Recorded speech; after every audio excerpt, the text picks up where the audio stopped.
Кыргыз диаспорасын силер негиздегенсиңер, Москванын суuгу. Кол деле чачырап жүрөт. Бирок керек учурда бул биригет. Демек максаттар орундалат экен. Бир эки кызыбыз тап келип алдына ушундай ачсаңар болот деп атып азыр миңдеген сулуулук саламдар бар. Биздин кыргыздын желеги желбиреп турат мынакей ушул жерде. Колдон келсе бир кесип нээзи болуп келиңиз. Ата энелерден мен суранат элем, бул жака кароосуз жибербесеңиздер. Кыргыздар күнү түнү аэропортко барып, ар кандай жанагы тамак аштарды таратып, канча деген сөөктөрдү жөнөтүп атабыз. жаңылыктарда мигранттардын жаман жактары көп чыгат да. Кыргыздын эне тили жаңырды. Бардыгы эле Кремлде өткөрө албайт мындай концерт. Элдин баарына жаңы келгендин баарына эле жардам бере беребиз го. Мен деле Москвага келем деген негизи оюмда жок болчу. Тыйым бербесең, таанышың жок болсо, көтөрүлө албайт экенимди түшүндүм да. Мен жөн жерден таксист кылган жок, жөн жерден банкрот кылган жок, жөн жерден жана адамга жолуктурган жок.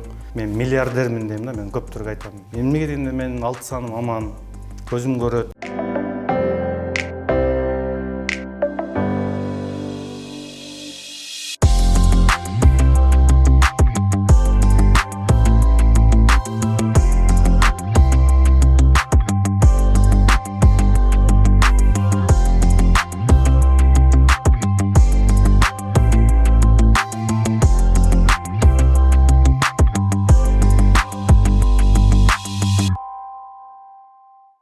Саламатсыздарбы, урматтуу YouTube каналынын көрүүчүлөрү?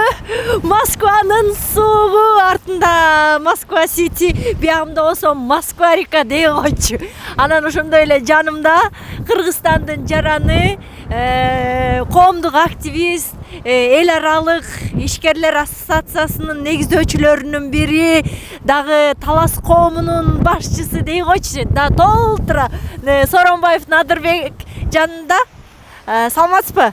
Саламатчылык, кандайсыздар? Москвага кош келипсиздер. Ушундай суук учурда келипсиздер.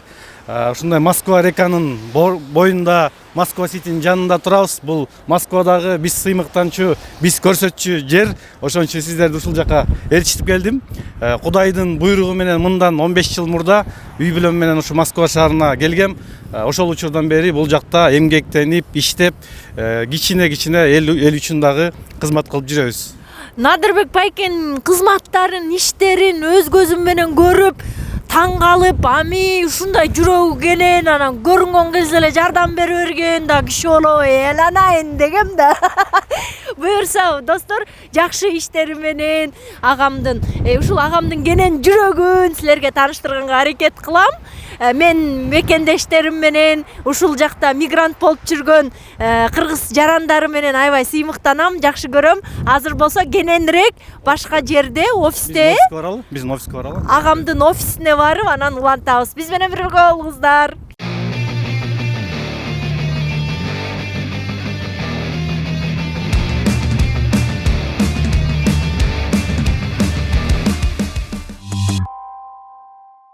Надыр мырза, сиздин бул элге эле элдин баарына жардам бере берүү каалооңуз бул кийин бул Москвага келгенден кийин кыргыз элин сагынгандан пайда болдубу же кичинекей кезиңизден эле бар беле мындай мүнөзүңүз? Менин оюмча бул кичинекей кезимден эле бар. Себеп дегенде менин ата энем ушундай кишилер болчу. Жөнөкөй жумушта иштеген адамдар болчу. Апам бир аз орукчал болуп үйдө отурчу, иштебечи. Атам байкуш жалгыз иштеп, ошо үй бүлөбүздү бакчада күнү түнү иштечи да. Анан ошол кичинекей кезимде эле мага айтышчу да, элдин уулу бол, элдин батасын ал. Эгерде улуулар, кара адамдар, бир нерсеге баягы муктаж адамдар, мүмкүнчүлүгү чектелген адамдар сенен жардам сураса эч качан аяба. Өзүңдүн жумушуңду дагы, мен жөнөткөн жумушту дагы токтотуп туруп, ошондой адамдарга жардам бер, батасын ал. Бата алсаң гана сен бактылуу болосуң деп кичинекей мен үйрөтчү да тенем. Анан бир жака жумушап, буну алып кел, бул жумушту кылып кел дегенде да мен бара жатсам бир айылдашым же тууганым, же болбосо бир мен такыр эле таанып алган бир адам көтөрүшүп кой, же жылдырышып кой, же бул ишти бүтүрүшүп кой десе, мен эч ойлонбой туруп ошол адамга жардам берчимин да. Себеп дегенде ата энем мени ошентип үйрөткөн.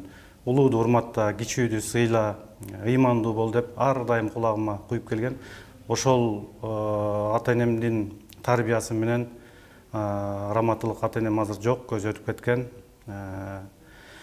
Ошол тарбия менен чоңойдум.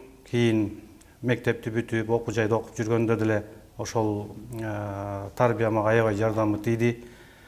Эң негизгиси айтчы да, Аллахтын ыраазычылыгы үчүн жардам бердичи да. Баягы бирөөгө көрүнөйүн же бирөөдөн бир нерсе үмүттөтөйүн, бир нерсе алайын деген максатта эмес, Аллахтын ыраазычылыгы үчүн жардам бере бер. Аллахтан сага 100 эсе, 1000 эсе болуп ал кайтып келет деп айтчы. Ошол себептен мен кийин жашоонун, турмуштун шартына байланыштуу ушул Россияга келип калганда дагы ошол тарбиядан алыстай алган жокмун, тайган жокмун. Баягы адам баласы негизи бир кыялданат го. Жолдон баратып бир нерсе таап алсам, же бир байлык таап алсам, анан үй алат элем, машина алат элем, анан тияка барат элем, бияка барат элем деп кыялданат го. Эми бала болгондон кийин бизде дагы, менде да ошондой кыялдар бар болчу. Бирок мен негедир кийин ойлонуп көрсөм, бир нерсе таап алсам, элге бир ушундай бир мектеп салып берет элем, мечит салып берет элем, көпүрө салып берет элем, жол салып берет элем, мондай жакшылык кылып бир окуу жайларды ачат элем деп анан кийин өзүм жөнүндө ойлончумун экен да, даже өзүм жөнүндө ойлонбой калчу экенмин көп учурда. Аны кийин мен чоңойгондон кийин сезип атам да. Демек бул Аллахтан берилген бир өзүнчө бир касиет, анан ата энемдин тарбиясы, андан тышкары мен ошо кичинекей кезимде бир аз бейбашыраак болуп жүргөн кезимде ата энем ошо молдого, айылда бир Оган молдо деген молдо бар болчу. Союз учурунда негизи намаз окууга, окутууга, динди жайылтууга мындай неме эле го, тыюу салынган. Ошол кезде биздин айылдагы аксакалдарыбыз Жамбылга барып, Казакстанга барып окуп келишчи да, бекинип окушчу. Ошол кезде эле ошол Оган молдоке үйүнө, башка жактарга адамдарды чакырып алып, окутуп, ошол коркутуудан коркпой ушундай илим берген адам болчу да. Анан мен да жана кичинекей кезимде бир аз бейбаш болуп жүргөн кезимде мени ата энем ошол кишиге тарбияга берип, ошол кишиден көп илим алдым, ошол кишинин аябай жакшы тарбиясын алдым. Ал киши мени түз эле намаз окууга, түз эле мындай абдан идеалдуу болуп кетүүгө үйрөткөн жок. Мени алдаба, урдаба, тонобо, жамандык кылба, эч ким жөнүндө жаман ойлонбо, бирөөгө кол көтөрбө, ал деген Аллах Тааланын жаратканы. Эгерде сен бирөөдү бетке же башка урган болсоң, сен Аллах Тааланын жараткан нерсесине каршы чыгып, ошону урган болосуң деген үчүн мен чындап эле кийин бир аз чоңойгондон кийин эч кимге мындай кол көтөрбөйм, эч кимге өзүм бир неме кылбайм да, кол көтөрбөйм. Эгер мага аябай атырылып же мага кол көтөргөн болсо, жообун берем, бирок анда дагы бир башкача жолдор менен да. Ушундай тарбия таалим менен чоңоюп, ошону менен Москвага келгенден кийин деле ошол тарбиям, жүрүм турумум, бирөөлөргө жардам берейин деген ниетим ошондон эле улам келатат. Ушул эң негизгиси Аллахтын ыраазычылыгы жана элдин пайдасы үчүн да. Негизи эле баягы баланы тарбиялаганда биз көбүнчө окутуп же болбосо бир каты сөз айтып, же болбосо бир ушундай нерселер менен тарбиялайбыз го азыр. Негизи ата эне бул өзү эле мындай тарбия экен да. Ата эне кандай болсо, бала дагы ошондой болот экен да. Мисалы мен ата энемен кичинекейимде аябай көп нерселерин көрүп үлгү алдым да. Биздин айылда ошо жанагы биздин молдокебиз себепкер болуп эң чоң мечит салынып баштады. Ошол жерге бардык областтардан, бардык райондордон адамдар жума намазга келишчи да. Анан ал кезде мечит жаңы салынып баштаган. Даарат ала турган жер жок, даараткана жок, күн болсо суук, кар, ушундай кыйын болчу да. Анан биздин ошол мечиттин эле аркасынан таластын суусу агат да.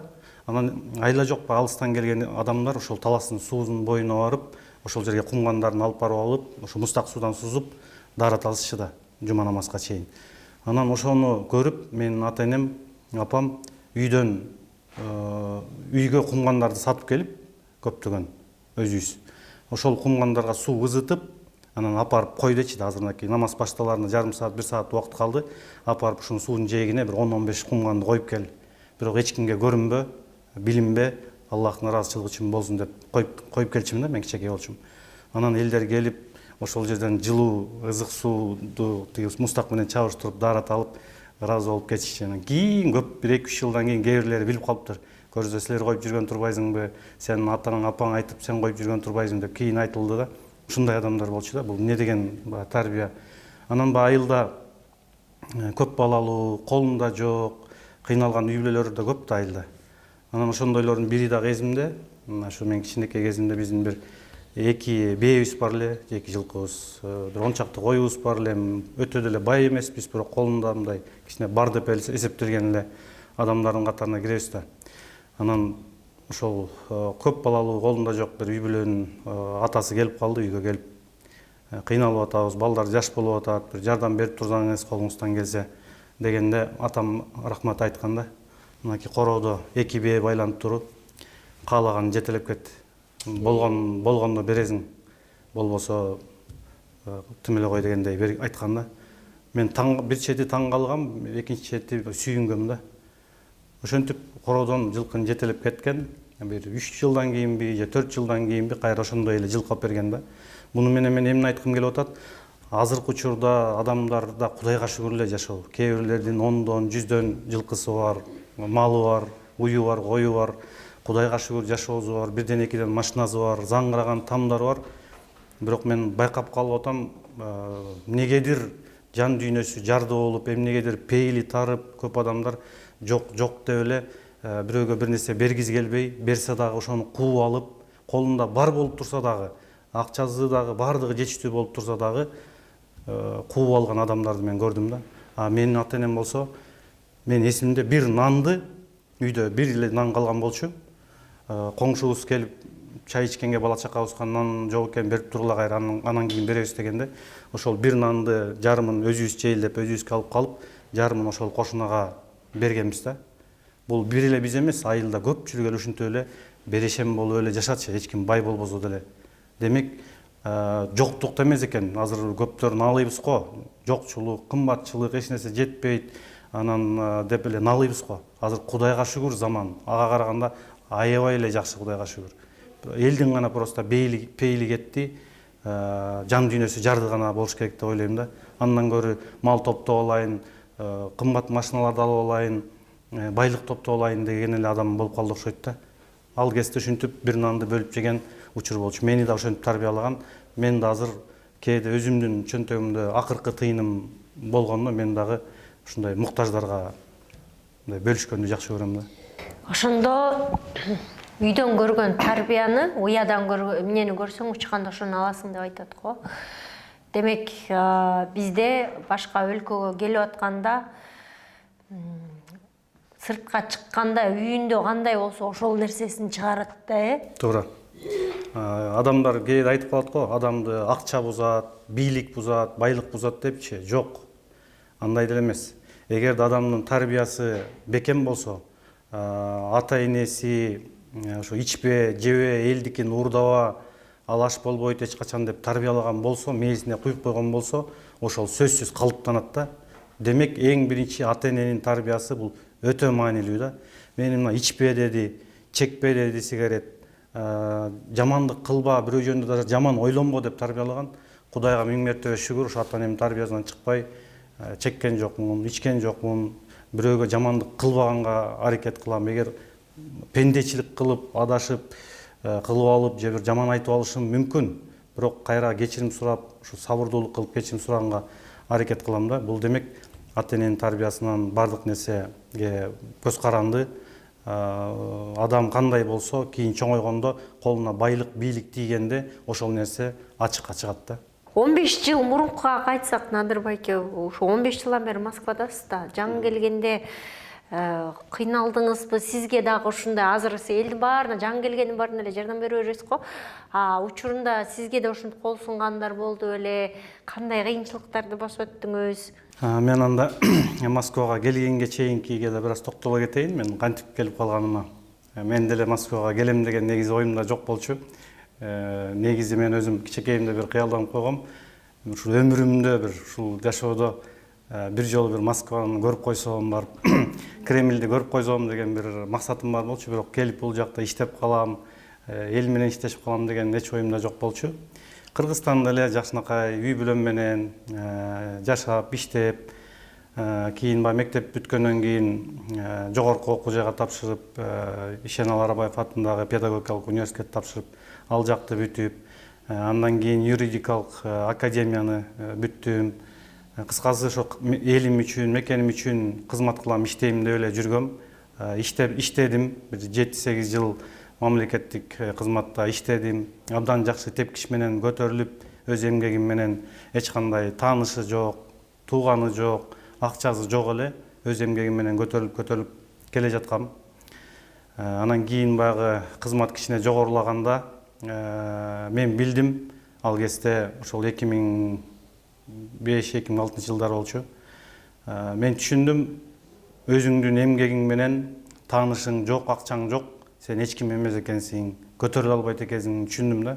Мени 1-2 жолу ошол жакшы иштегеним үчүн тигил министрликке, бул министрликке, тияка бияка мен өзүмдүн начальнигим сунуштады, мен эмгегимди баалап, бирок эмнегедир жогору жактан колдоо тапкан жокмун, ишке ашкан жок. Баягы мындай айтканда, тыйым бербесең, таанышың жок болсо, көтөрүлө албайт экенимди түшүндүм да. Мен канчалык аракет кылып, чын дилимден таза иштегенге аракет кылдым, бирок негедир жогору көтөрүлөргө келгенде ушундай тоскоолдуктар болгондо мен уже башка эле кызмат кылайын, башка эле эл үчүн иш кылайын деген ойго келип жүргөн учурумда мен бир досум бар. Ошол досум келип айтып калды, Москвада менин байкем ушундай бизнес кылат, ошолого как раз азыр айдоочулар керек болуп атат, сатуучулар керек болуп атат. Сен эми эл менен иштешти билесиң, барып иштеп көрбөйсүңбү деген сунуш чыгып калды. Ал досума рахмат. Ошол досум себепкер болуп, анан Москвага өзүм келдим, биринчи келип, ошо газель айдап баштадым. Строй материал саткан базар бар бул жакта, Мытищи деген. Ошол базарга келип биринчи жолу машина газель айдап чыгып, строй материал жеткирип, Москванын көрбөгөн жерин көрдүм. Ортодон бир 2 ай өткөндөн кийин үй бүлөмдү чакыртып алдым, кичинекей балдарым, келинчегим менен. Ошо менен Москвага ал кезде кыйын болчу. Бир комнатада үй бүлөм менен мен жашайм, бир комнатада бир 20-30 бала жашайт. Бирок негедир пейлибиз кенен, ынтымакта, биримдикте эч кандай уруш талашы жок. Ошол чоң кастрюль менен тамак кылат, ошону баарыбыз бөлүп жеп, баягы нанды бөлүшүп жеп, ушундай бир туугандай эле жашап иштеп келдик. Ошол кезде мен ошол досум, байкеси бул жакта мен абдан жакшы тосуп алышты. Андан башка да мен тааныган спорт тармагында жүргөн көп жигиттер бар экен. Баарышылып жакшы тосуп алып, чогуу иштеп, чогуу жашап жүрдүк. Анан мен келгенден кийин ошол мага да кайрылгандар болду. Келип бизге да жардам бериңиз, биз да баралы дегендер. Мен да колумдан келишинче ошолорду самолеттон тосуп алам, поездден келгенде тосуп алам. Анан келгенде эми билесиң да, Кыргызстанга мен деле өзүм акыркы акчам менен келгем, анан эч нерсе ашыкча акча деле алып келе албайсың. Анан келгенде матрасын алып беребиз, бир аз тамак ашын алып беребиз, кандай жардам керек болсо биринчи муктаждыктарын баарынан регистрацияга алып беребиз, ушинтип жардам беребиз. Анан бир ишке орноштурабыз, ушинтип бири-бирибизди колдоп эле келе жатабыз. Азыр деле Кудайга шүгүр, ошол кездеги балдар азыр абдан буттан туруп, ийгиликтүү ишкерлер болуп, үйлүү болуп, абдан жакшы ийгиликтерге жетишти. Кудайга шүгүр, ошол келип дагы элге кичине пайдам тийип калды. Анткени баягы Кыргызстанда кичине юридикалык билим болгон үчүн, кичине эл менен иштешип калган үчүн бул жактан да көптөр таанып, билип, ошо колуман келген жардамды сурай баштаганда мен жок дей алган жокмун, эч кимге отказ кыла алган жокмун. Түнкү саат 4-тө туруп алып кетип калган учурларым болгон. Келинчегим таң калып жүрдү башында. Москвага келип алып да жөн жатпайт экенсиң, бул жактан дагы үйгө отурбайсың депчи. Бир күнү ошо үйдө уктап атсак, түнкү саат 4 болчу. Бир звонок келип калды, чоочун алсам, чоочун номер. Анан эми 4-тө жөн чалбайт да адам. Демек бир кырсыкка учурады же бир нерсе болуп калды деп эле алып жооп берсем, ушул бир үй бүлө экен, жаш үй бүлө. Байке биз көчөдө калдык, бизди кууп чыкты үйдөн, полициялар келип, бир аз документибиз туура эмес эле, жашаганга ал жерге болбойт эле деп жардам бериңиз дегенен эми ал кезде моундай такси дагы кенен эмес. Сбербанктан акча которо кое турган да учур эмес болчу ал кезде. Мен газель айдачым өзүм. Түндө түнкү саат 4-тө ошол областтан келип ушул центрден ушул үй бүлөнү алып алып, аябай суук болчу күн, кычыраган кыш болчу. Ошо түнкү саат 4-тө алып областка, ошо туугандарыныкына жеткирип келген учурлар болду. Кийин андайлар өтө көп болуп атты, биринин артынан бири, биринин артынан бири. Анан келинчегим деле баягы көндү. Мен жөн бир жакка кетип атпаганымды, элге пайдалуу иш кылып атканымды, алардын баягы кийин рахмат деген ыраазычылыктарын угуп, билип, көрүп атганын түшүндү. Демек биз баягы биздин дин аалымдарыбыз деле айтат го. Бул жашоодогу максатың эмне дейт го. Бул жашоодо максатың ичип, жеп, бала жаратып, Аллах Тааланын берген ырыскы берекеден пайдаланып туруп эле, бирок ошо менен эле айбанат чазынан жаныбарлардай болуп өтүп кетпей, бирөөгө бир пайдаң тийсин деп айтат да биздин аалымдарыбыз. Жаныбарлар ошондой да ичет, жейт, максаты жок да, бала жаратат, өтүп кетет.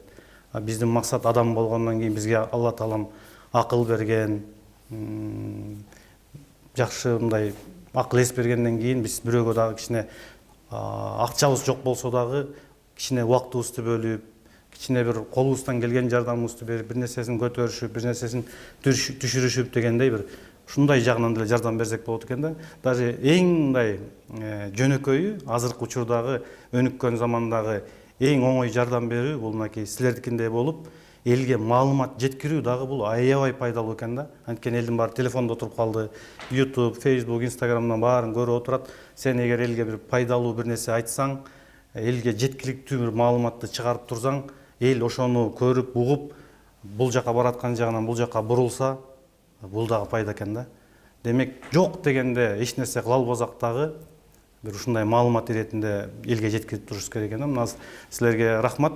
Негизи мен баягы угуп жүрөм, силердин жана башка бир блогерлердин, журналисттердин бирөөдү барып тартканы, ушундай интервью алганы бул жакшы эле баягы каражат турат. Себеп дегенде силердин расходуңар бар, Кыргызстандан келип атасыңар, мунун баардыгы акча. Бирок силер бир сом сурабастан биздин кичинекей бир кылып аткан ишибизди элге жеткирели, элге бир жакшы немебизди ачып берели деген максатта келип интервью алып атканыңыздарга силерге да рахмат. Биз колдон келген жардамыбызды бере беребиз, иштей беребиз буюрса. Анан ошондой эле жанагы билишимче кыргыз диаспорасын силер негиздегенсиңер, же алдап атамбы? Жок, ал туура эмес. Кыргыз диаспорасы деген бул чет өлкөдөгү Кыргызстандан чыгып кетип уже чет өлкөгө киргенде, Россияда же бир башка чет мамлекетте барганда уже автоматтык түрдө ал кыргыз диаспорасынын өкүлү болуп калат да. Бул жакта бизди кыргыз диаспорасы деп тааныйт баардыгыбыз. Кыргыз диаспорасына кызмат кылабызбы, кылбайбызбы, мүчөбүзбү, мүчө эмеспизби? Алдан эч кандай көз каранды эмес. Биз баарыбыз кыргыз диаспорасынын өкүлү. Кыргыз Жок, бир ынтымак түптөгөнсүңөр. Ынтымак түптөгөнүбүз ал неме болгон. Эми бул жакта дагы ар кандай коомдук уюмдар көп да. 10 киши, 20 киши, 30-40 киши болуп, же болбосо жердештер, айылдаштар, бир област дегендей биригип ар кандай коом уюмдар түзүлгөн. Ошондой уюмдар бул жакта өтө көп. Мен мындай башынан айта турган болсом, бул жакта мындан бир 20 жыл мурда биздин аксакалдарыбыз, Жети Дубандан келген аксакалдарыбыз ушул жакта ар кайсы тармакта иштеп жүрүп, анан биз дагы мекендештерге жардам берели, бир коомдук уюм түзөлүү деп түзүшкөн экен. Бүт областтардан бар ал жерде. Кыргыз биримдиги деп түзүшүп, абдан жакшы иштерди кылып, элге абдан пайдалуу иштерди кылып, 20 жылга жакын кызмат кылып келишти. Азыр деле кылышып атат, азыр дагы жакшы иштерди алып барып атат. Анан ал уюмдан тышкары дагы башка бүткүл Россиялык Кыргыз конгресси деген бар. Буга чейин ошол жана сиз айтып аткан 3 жыл, 4 жыл мурда координационный совет кыргызский диаспора деп түзгөнбүз. Кыргыз диаспорасынын координациялык кеңеши деп. Ал ушундай уюмдардын баарын бириктирип, бирикме кылып, ошол бирикмеден координация кылып, акылдашып, кеңешип, чогуу иш кылалы деген максатта түзүлгөн. 2017 жыл 3 январда болчу. Аны ошол биздин жалпы досторубуз, патриот жигиттер, кыздар баарыбыз акылдашып, кеңешип, ошону түптөгөнбүз, баарын чакырып, баардыгы ошол уюмга киришкен. Ошол уюмга төрага шайлаганбыз, төрайым шайлаганбыз. Алар бир 2-3 жыл кызмат кылышты. Ошону менен уланып келе жатат. Азыр кайрадан жаңы төрага шайладык. Ошол Кыргыз диаспора кеңеши деп каттоодон өтүп, мына офис жаныбызда офис турат. Ошол офис ачылып, азыр жакшы иштер жүрүп атат. Эми 100 коом болсо да, 100 уюм болсо дагы бунун зыяны жок. Бир эки адам топтолуп алып деле бирөөлөргө жардам берип атса, бул абдан жакшы. Буга сүйүнүш керек. Болгондо баардыгы биригип, бир гана кыргыз диаспорасынын төрагасы дегендей бир адам болуш керек болчу да негизи чынында. Ошол максатта биз шайлап түзгөнбүз ошол уюмду. Азыр 3 чоң уюм бар бул жакта. Абдан саны көп адамдарынын үчөө тең абдан жакшы иштерди кылып атат. Атаандаштык менен иштерди кылышат, кээде бир райондук уюмдар бар, областтык уюмдар бар. Мисалы Талас биримдиги, Ысык көл ынтымагы, Нарын Теңир тоо коому, Чүй Сары Өзөн коому деген сыяктуу ушундай областтык уюмдар да бар. Областка кирбеген уюмдар да бар. Кыскасы, ар ким өзүнүн колунан келишинче аракетин кылып атат. Жакшы эле иштер болуп атат. Ал боюнча дагы кененирээк айтып берем, буюрса. Анан бул сиздин баскан жолуңузда кайсы базарда иштедиңиз эле? Мытищеде. Ошол жакта дагы бир окуяларыңар бар го, күйгөн окуялар бар. Ооба, мен жаңы ошол Мытищеге келдим. 1-2 жыл доставка менен иштедим, стройматериалды ташып, Москванын баардык булуң бурчуна жеткирип иштеп жүрүп, анан кичине каражат топтоп, өзүбүз да бизнес кылалы деп, Кыргызстандан бир жакын досумду чакырып, экөөбүз Адал кафе ачтык. Халал кафе деп коет азыр. Мындан бир 7-8 жыл, 10 жыл болуп калды окшойт. Халал кафе ачып, анткени Москвада өзүңүз жакшы билесиз, биздин жерлештерибиз, мусулмандар, намаз окуган жигиттер абдан көп. Анан этти, тамакты тандап жешет көпчүлүгү. Анан карап көрсөк, ал кезде Адал кафелер почти жок койсо болчу. Жок болчу мындай айтканда. Анан биз досум экөөбүз ошол Адал кафе ачып иштетип баштадык. Жакшы болду, аябай жакшы болуп, элдин баары кирип, Москванын башка базарларынан дагы, Москванын ичиндеги аттуу баштуу орустар да келип тамактана баштады. Ал жерде биздин беш бармагыбыз, Кыргызстандан кымызыбыз, чучук, казы карта, беш бармактын бардык түрү кыскасы укмуш кылып ачканбыз. Жакшы иштедик, бир 3 жыл, 4 жыл иштеп. Анан базарлар мэр алмашып кетип, жаңы мэр келип, базарлардын бардыгын жаап баштады. Өзүңүздөр билгендей, бул жакта Черкис деген өтө чоң базар болчу, ал жабылды. Дагы башка базарлар жабылып, анан биздин базарды дагы ошо менен жаап салды.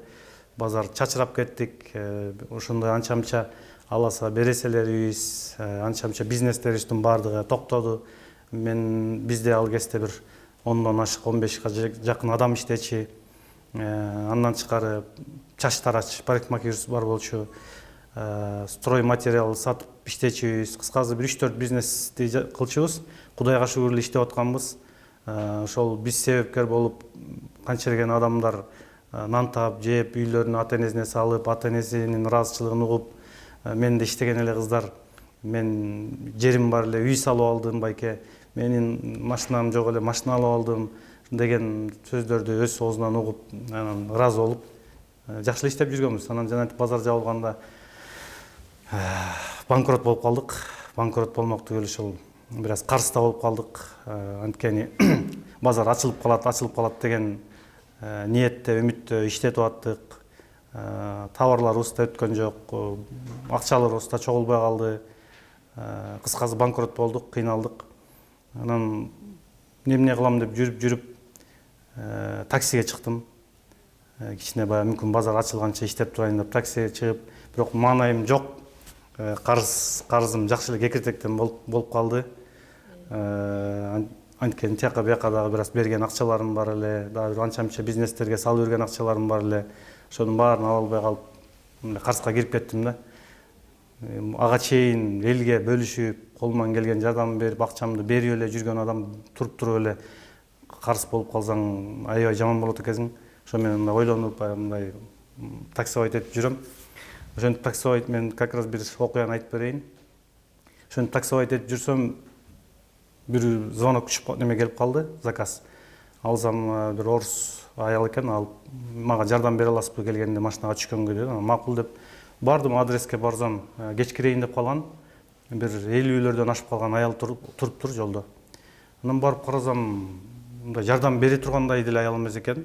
Бардыгы жакшынакай, буту колу соо, жаш, колунда кичинекей сумкасы бар, таякчасы бар. Бул эмнеге жардам сурап атат деп түшүп бардым. Чем вам помочь десем, я не вижу дейт, мен көзүм көрбөйт дейт. Анан карасам көзү ачык эле, көз сок, жабык эмес да. Карап эле турат экен да, адам жылмайып карап турат экен. Бир чети сынап атабы, же тамашалап атабы деп ойлодум, бирок чындап эле көзү көрбөйт экен. Жана таякчасы менен мен машинага алып келип отургузуп салдым. Машинада отуруп экөөбүз сүйлөшүп баратабыз. Көзү көрбөгөндөй, мындай адамга көзү көрбөй бир кемчилиги болсо маанай түшүп калат го.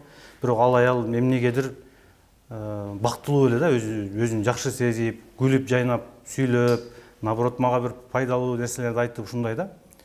Экөө сүйлөшүп барганча үйүнө жеткенче караңгы кеч кирип кетти. Анан ал айтты, мени үйүмө киргенге чейин жардам берип коесуңбу, үйгө киргизип коесуң деди. Мейли, с удовольствием деп түшүп барып 5-6 этаж беле чыктык, лифттен чыгып эле эшик ушул деп неме кылды, ушул чыкканда түз деп. Анан барып, дайте ключи, я открою деп ключту алып эшикти ачтым дагы, ал жанымда турат. Эшикти ачсам, ичи караңгы да, караңгы кирип калган. Анан немени издеп атам, күйгүзө турган тиги включательди, светти күйгүзөйүн деп издеп атсам, что вы делаете дейт. Анан светтин күйгүзүп коеюн деп издеп атам десем, зачем мне свет деді. Анан как зачем десем, я же не вижу все равно, зачем мне свет деді. Ошол жерден ишенесизби? Жүрөгүм шу деле түштү да, жүрөгүм шу депчи. А вы одна живете, что ли? Десем, ооба, мен жалгыз жашайм, эч кимим жок дейт. Анан кантип жашоо өтүп атат, караңгы, жалгыз десем, мен мурда көрчүм дейт, мурда көзүм көрчү дейт, бир 10-15 жыл мурда. Ушул бир оорунун айынан көзүм көрбөй калды дейт да. Анан элестетип көрүңүз, капкараңгы үйдө жашайт экен, бирок эч өкүнбөйт экен. Эми жараткандын кылган экен, эмне кылам дейт да. Ошого ыраазы болуп, мага рахматын айтып, аябай ыраазы батасын берип дегендей үйүнө кирип кетти. Ал үйүнө кирип кеткенен караңгы эшик, караңгыга кирди, караңгы эшик жабылды.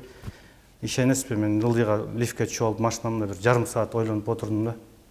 Мен биртке карыз болуп калып, биртке ишим жүрбөй калып, кыйналып калганга ойлонуп, кейип, ушундай абалда жүрөм. Адамдын көзү көрбөй, жалгыз жашап, караңгыда жашап, ыраазы эле болуп мындай кейибей жүрөт деп өзүмө ушундай неме кылдым да. Бул карыздан да кутулабыз, будан да чыгабыз.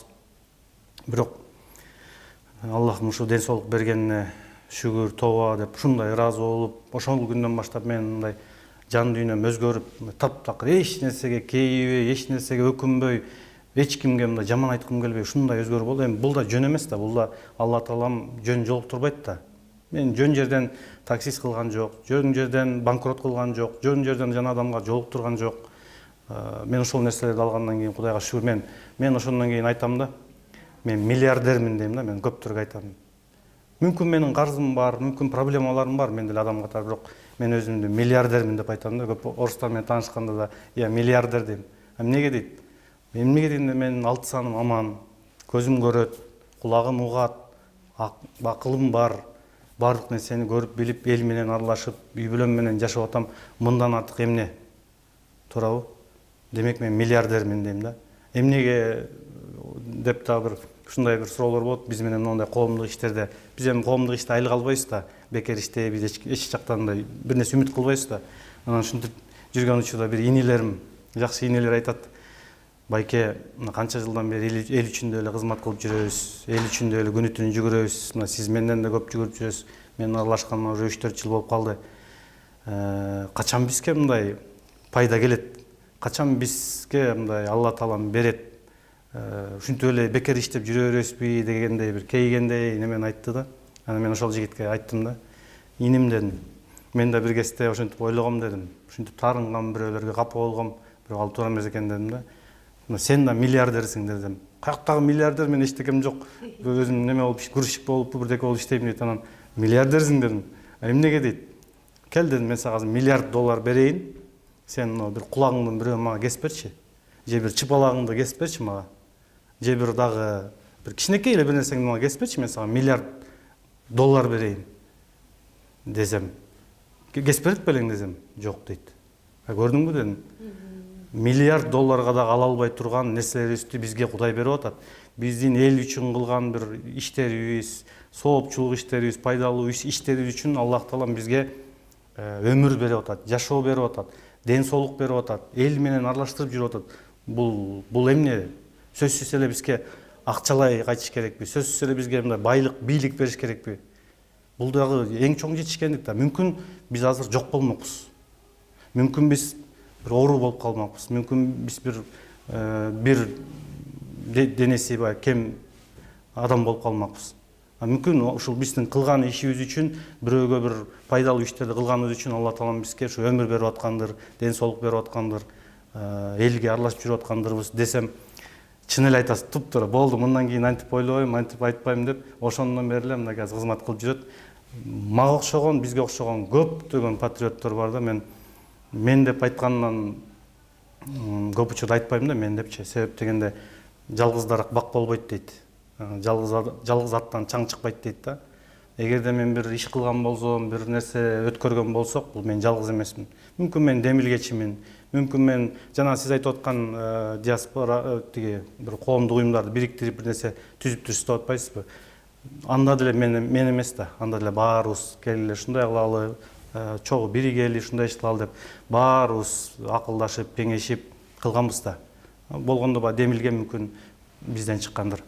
Ошондуктан ынтымакта, биримдикте, ушу команда менен иштесек сөзсүз ийгилик болот экен. Сөзсүз бир эл үчүн да пайдалуу иштерди кыла алат экенбиз да. Сон жана жакында эле көчө мурда күнү Кремльде чоң иш-чара өткөрдүк го, форуму да болду, көргөзмөсү дагы болду, концерти да болду, Европадан келди, ар кайсы өлкөдөн келди. Анан ошол Кыргызстан желегинин алдында, түндүгүнүн алдында бардык ушу бириккендери, анан кыргыздын ырлары жаңыргандыгы мени аябай сыймыктандырды да. Анан ошол идеянын ана башаты ушу 5-6 киши чай ичип отуруп анан чыккан деп каласыз го? Ооба. Анан айтып берейин. Өзүңүз жакшы билгендей, биздин ырчыларыбыз, таланттуу адамдарыбыз көп учурда акыркы убакта Москвада чай концертке эле келип калышты да. Биринчиден чоң залыбыз жок, биздин дагы мүмкүнчүлүктөр жок, бул жакта баары кымбат, анан айла жок.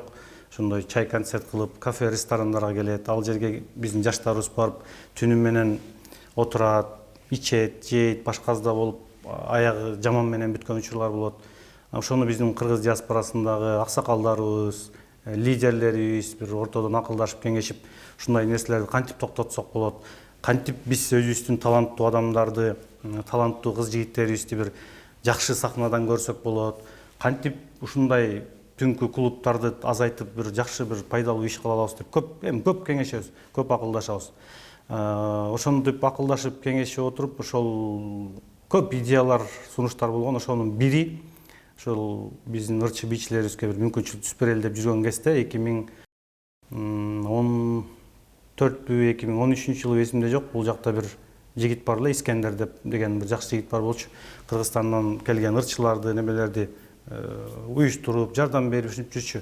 Мени да ээрчитип жардам бериңиз деп ушинтип алып жүрчү. Ошондой учурда Самара Каримова ал кезде жаңы чыгып, жоолук салынып, атам деген ыры менен абдан таанымал болуп, ушундай болуп аткан учур болчу. Анан ошол Самараларды чакырып бул жака Москвага келип калды. Анан келгенде концерти өттү, бир 200-300 адамга жакшы кичинекей чакан концерт болду. Кафеде эмес, кичинекей бир сахнада. Анан концерттен кийин чыгып, чайга чакырып, жолдош экөөбүздүн. Анан мен ушу Москвадан тапкан бир тууган инилерим бар. Акжол Келгенбаев, Азамат Советник деген, Акбар Маразыков да көп ушундай патриот жигиттер көп да. Ошолор менен чогуу отуруп чай ичип отуруп, ошондо Самарага айтканбыз да. Сиздей таланттуу, айымды, ырчыны буйруса, Куда кааласа, Кремльден ырдата турган күн келет. Москвадагы эң чоң Крок Ситиден ырдата турган күн келет деп чай үстүндө айтканбыз. Эми Кудай таала мозубузга сала берсе керек. Ошол нерсе бизде калыптанып жүрдү. Кийин Самаралар өздөрү келип дагы бир 2 жыл мурда концерт коюп кетишти. Анткени ошондо айтты да, ошол баягы биз биринчи жолу Москвага келип концерт коюп келгенде сиздер ушу Крокуста, Кремльде өткөрөбүз деп айткансыңар. Бирок ага чейин да 1-2 иш-чараны өткөрөбүз деп атып провал болуп калды, өтпөй калды да бир себептер менен. Анан ошол себептен кийин өзү келип өткөрдү Кремльде. Анан кийин Нур Чолпон деген биздин азыр таланттуу кызыбыз бар. Ошол кызыбызды ырдап келип калып, Кремльде жалгыз ырдай албай калды. Хор менен ырдады. Ал мындан бир 4 жыл мурда болсо керек эле. Анан алгыска да апасы экөө келгенде кичинекей чакан концертин уюштуруп берип, анда да айтканбыз да, Кудай буйрса сиздин кызыңыз Кремльде, Крокуста ырдай турган күн да келет деп. Анан ошол айтылган нерсе ичте өсүп өнө берет экен да. Өсүп жүрүп, Ак жол өзүнчө аракет кылып, Ак бар өзүнчө аракет кылып, мен өзүмчө аракет кылып, ар кимдерге, акчалуу адамдарга сүйлөшүп аттык. Келе Кремльге өткөрөлү, келе Крокуска өткөрөлү деп мен деген бай адамдарга, акчалуу адамдарга кайрылдык. Бирок эмнегедир өтө акчасы көп адамдар деле мындай жоопкерчилик албай, коркуп, качып коюшту.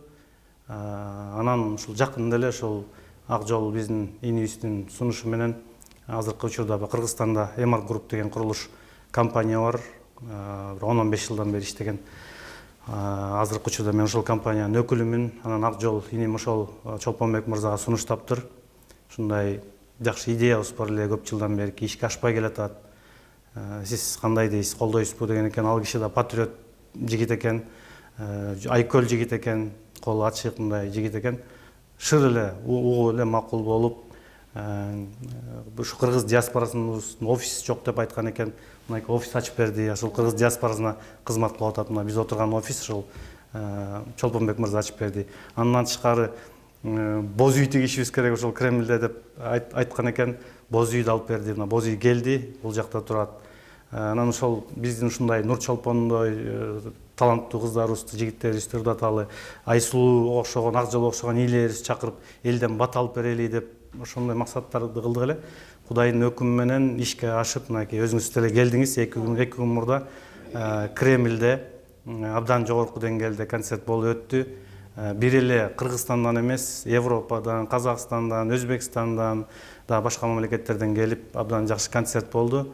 Ошол жерде кыргыздардын дагы бир жолу аты чыгып, кыргыздын эне тили жаңырды, кыргыздын ырлары жаңырды, кыргыздын каада салттарын ошол жерден көргүзө алдык. Биздин шайыр апаларыбыз элечектер менен чыгып ошол жерде кандай гана керемет бизге маанай тартуулашты. Кыскасы ушундай жакшы иш-чара болду. Кудай буйрса муну менен токтобойбуз деп ойлойм. Дагы ынтымакта, биримдикте, акылдашып, кеңешип, мындан дагы көп иштерди Кудай буйрса кылабыз. Ошол Чолпонбек мырзага да чоң рахмат ушундай жоопкерчиликти алып өткөргөнүнө.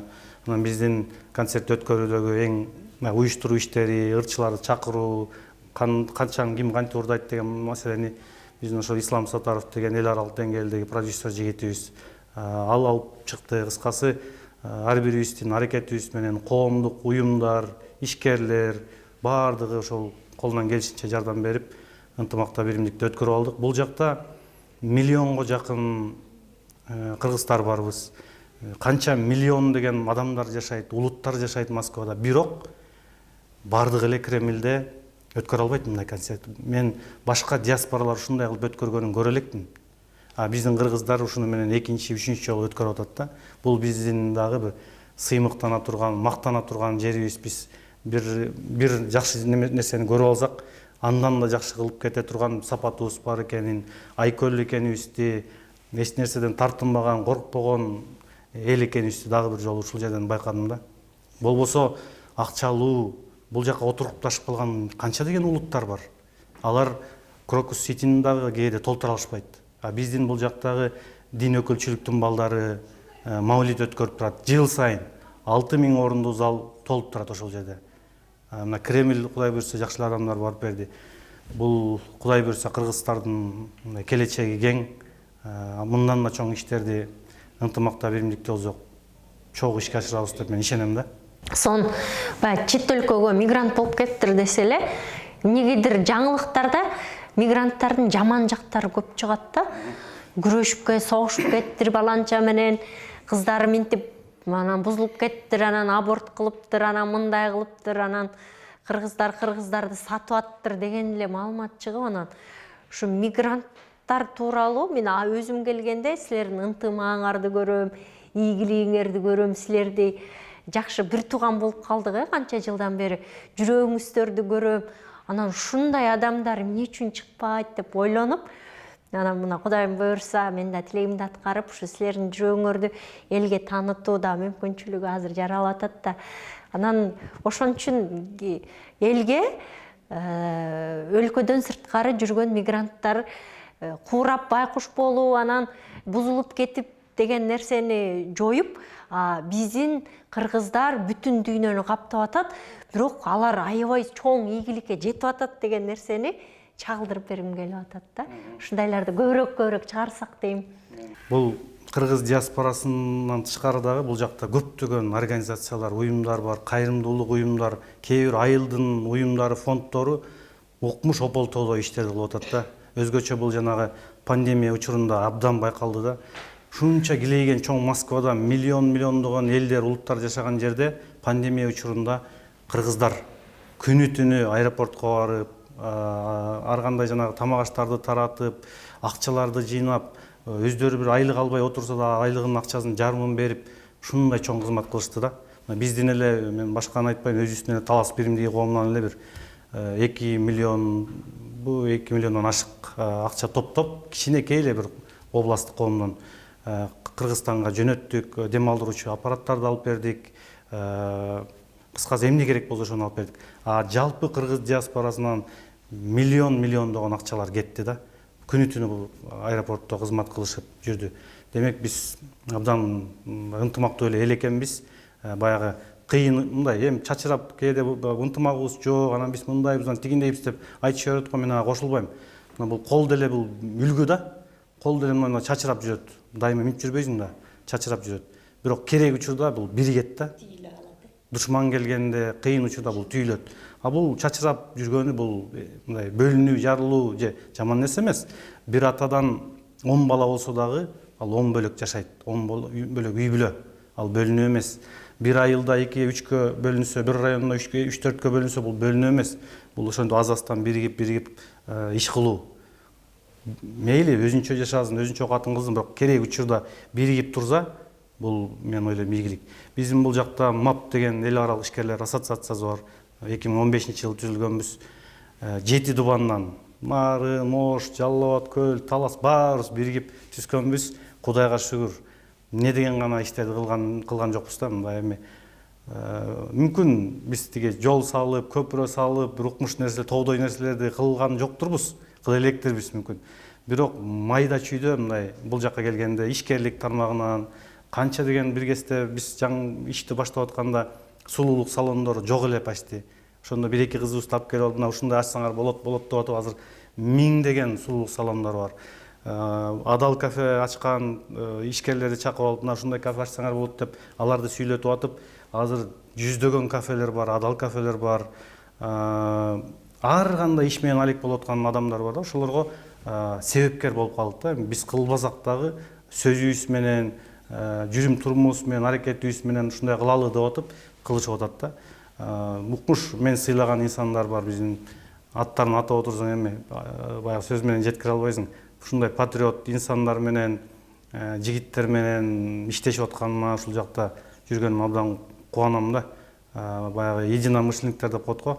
Ою бир, ниети бир адамдар бириккенбиз. Колдон келген жардамыбызды ар дайым ошо берип келе жатабыз. Кудай буйрса да мындан ары да беребиз. Анан биз ушул МАПтын өкүлдөрү да башкалар болуп көп учурда акылдашып, кеңешип, акыркы учурда көпчүлүк мекендештерибиз Россияга, чет өлкөлөргө баары кетип баштаган. Өзгөчө акылдуу, эстүү, билимдүү, күчтүү жаштар дүйнө жүзүнө чачырап тарап кетти да. Анан биз бул жактан жүрөгүбүз ооруп, кантип ушул миграция агымын токтотобуз, кантип артка кайтарабыз, канткенде биздин бир салымыбыз, пайдабыз тиет деп ойлонуп отуруп, көп аракеттерди кылдык. Ошонун бири, эгерде биздин бул жакта мекендештерибиз бул жактан үй албай, бул жакка отурукташпай, Кыргызстандан үй ала турган болсо, батир ала турган болсо, Кыргызстанга жашап калат. Акчасы бул жакта калбай, ошол жакка төлөйт. Анткени бул жакта ипотекага 10 жыл 20 жылга берет. Көптөр ошол мүмкүнчүлүктөн пайдаланып үй алып, акчанын баары бул жакка калып атат. Бул убакыт өткөн сайын көбөйүп, Кыргызстанга акча барбай, көбү бул жакта калып калуу мүмкүнчүлүгү көбүрөөк да. Биз ошону азыр мынакей курулуш компаниялары менен сүйлөшүп, Кыргызстандан үй алып берели жеңилдиктер менен деп иштеп баштадык. Азыр мен иштешип аткан Эмар Груп курулуш компаниясы дагы биздин сунушубузду колдоп, коштоп, жеңилдиктерди кылып берип, 3 жыл эч кандай алдын ала төлөмү жок, рассрочка, эч кандай проценти жок. Ушундай мүмкүнчүлүктү түзүп берди. Мына көптөгөн мекендештерибиз уже үй ала баштады. Кудай буйрса, мына кечеги концертте Айыл банк менен дагы биздин компания жетекчиси Чолпонбек Акматов келишим түздү. Буйрса, ошол банктан жеңилдиктер менен бизге ипотекага акча бериле турган болсо, буйрса 10 жылга чейин бөлүп төлөй алат да. Жеңил болот да. Бул Москвадагындай эле жеңилдиктер болот. Ошон үчүн мекендештерди артка кайтаруунун дагы бир жолу ошол болуп атат. Анан мен суранып кетет элем, мүмкүнчүлүктөн пайдаланып ушуну баарына жеткирип койсоңуздар. Урматтуу ата-энелер, урматтуу Кыргызстандагы бир туугандар, ооба, бул жакта Москвада жумуш бар, акча бир аз тияка караганда көбүрөөк төлөнөт, жакшы мүмкүнчүлүктөр бар. Бирок көпчүлүк мекендештерибиз өздөрүнүн кичинекей балдарын, кыздарын таштап ушул жака келип, акчанын аркасынан эле кууп кеткендер да көп да. Менен баягы карзы бар, кредити бар, кыйналып аткандарга эч нерсе айта албайм. Мен карзынан кутулайын деп атат. Бирок жакшы эле буттан туруп калган, ийгиликке жетип калгандар деле ушул жака келип, бала чака, неберелер тигил жакта калып, билим ала албай, тарбия ала албай калып атат да. Эгерде мүмкүн болсо, бул жака келсе дагы бир ата-энеси менен, жакындары менен келсе биздин кыздарыбыз, эгерде бир шартыңыздар болуп ошол жакта иш болуп аткан болсо, бул жака келтирбей деле койсоңуздар. Анткени бул жакта көбүрөөк акча тапканы менен расходу да ошончо көп. Канча деген сөөктөрдү жөнөтүп атабыз. Каза болгондор бар, ар кандай кырсыкка учурап, жол кырсыгына учурагандар бар, башкалар бар. Бизге күнүгө эле канча адам чалат, кайрылат жардам сурап. Биз ошондон билебиз, көп кыйналган кыздар бар. Биз ошол кыздарыбызды өзүнчө эч ким жакыны жок чет өлкөгө жибербей эле койсок туугандар, балдарыбызды. Андан көрө Кыргызстандан окуталы, жок дегенде ошол жактан бир кесипке үйрөтүп, парикмахер, повар, электрик, сварщик деген сыяктуу бир эң жөнөкөй кесиптерге үйрөтсөк, бул жакка келип 1-2 жыл, 3 жыл иштесе, 10 жыл иштегендин акчасын таап кетет да. Эгерде кесиптин ээси болсо, электрик болсо, 2 эсе, 3 эсе көбүрөөк акча табат. Бир кесиптин ээси болор, келгени жакшы экен да. Эгер ошо бир кесиптин ээси болсо, жакшы ийгиликке бат жетет да, Кыргызстанга кетүүсүнө дагы тез шарт түзүлөт да. Бул жакта жөнөкөй жумушта пол жууп, же көчө шыпырып, же башка жумуштарда иштей турган болсо, акчасы аз, тапкан акчасын квартирасына төлөйт, тамак ашына, расходуна кетет да, айына бир 5-10 миң эле Кыргызстанга жөнөтөт да, көп жылга бул жака калып калат. Ошон үчүн колдон келсе, бир кесиптин ээси болуп келиңиздер, же бул жака келүүнүн деле көп деле мындай кажети жок. Бул жакта деле мындай жашоо оңой эмес. Бул жакта да кыйынчылыктар бар. Келсеңиздер да баягы кыска убакытка келсеңиздер болот да, же үй бүлө менен келсеңиздер болот. Ошон үчүн кайрыларым, ата-энелер балдарды, кыздарды жөнөтпөйлү. Мынакей азыркы учурда наркотик деген балия чыгып, ошонун менен дагы азыр бир 18-19 жаштан баштап 22 жашка, 23 жашка чейинки кыздарыбыз, жигиттерибиз камалып атат. Эмне үчүн? Себеп дегенде алар жаш, эч нерсени билбейт, көрбөй келип, бул жакта жана көбүрөөк бир 5 миң төлөйм, 10 миң төлөйм деп алдайт булар. Анан эми жаш кыз билбегенден кийин алат дагы бир нерсени, муну бияка жеткирип кой, тигини муну кылып кой дейт, ал оңой эле дей сезилет. Бирок ошонун ичинде наркотик бар, башка бар, жана курьерский доставка, такси служба кызматы бар. Ошолор аркылуу пайдаланат да тигилер. Анан бир күнү болбосо бир күнү кармалат. Ошону менен эң эле аз дегенде бир 8 жыл, 10 жыл, андан ары бир 15-20 жылга чейин кетет. Буну ата-энелер байкуштар билбейт. Бизге көп кайрылат. Менин кызымды, баламды постанова кылып коюптур, жардам бергиле дейт да. Чындап эле постанова кылган экен деп адвокат тияка бияка кайрылып изилдей келсек, эч кандай постанова эмес, жөн эле бир өздөрү илешип калган, өздөрү билип, башында билбей, бирок кийин билип ошол ишке барган кыз-жигиттер да болуп атат да. Ошон үчүн ата-энелерден мен суранат элем, ошо кыздарыңыздарды, уулдарыңыздарды өтө катты контроль кылсаңыздар, бул жака кароосуз жибербесеңиздер, бир кесиптин ээзи кылып жиберсеңиздер деген менин бир суранычым бар эле да. Надыр агам, аябай ыраазымын сизге. Ушундай силердей сон ооз ачса жүрөгү көрүнгөн адамдар менен замандаш болгонума, бир тууган болгонуна, дос болгонума абдан кубанам, сыймыктанам. Анан дайыма эле ушинтип кыргыздын баягы кызматында жүрө бериңиздер. Эң башкысы ден соолугуңуз болсун, аман болуңуз агам. Ыраазымын сизге. Достор, биз азыркы тапта ушул Москвада жакшы адамдар менен тааныштыруу менен элекпиз. Анан Кудайым буйрса жакында башка өлкөлөргө дагы чыгуу максатыбыз бар. Эгерде биздин башка мигранттар, кыргыздар кел, бизди дагы тартып кет десеңиздер болот. Урматтуу телекөрүүчүлөр, бүгүн мен сиздер менен ушу Надырбек мырзанын жүрөгүн ачып бергенге, ой максатын, тилегин көрсөткөнгө аракет кылдым. Буйрса жакты деп ойлойм. Кайрадан көрүшкөнчө сак саламатта аман туруңуздар.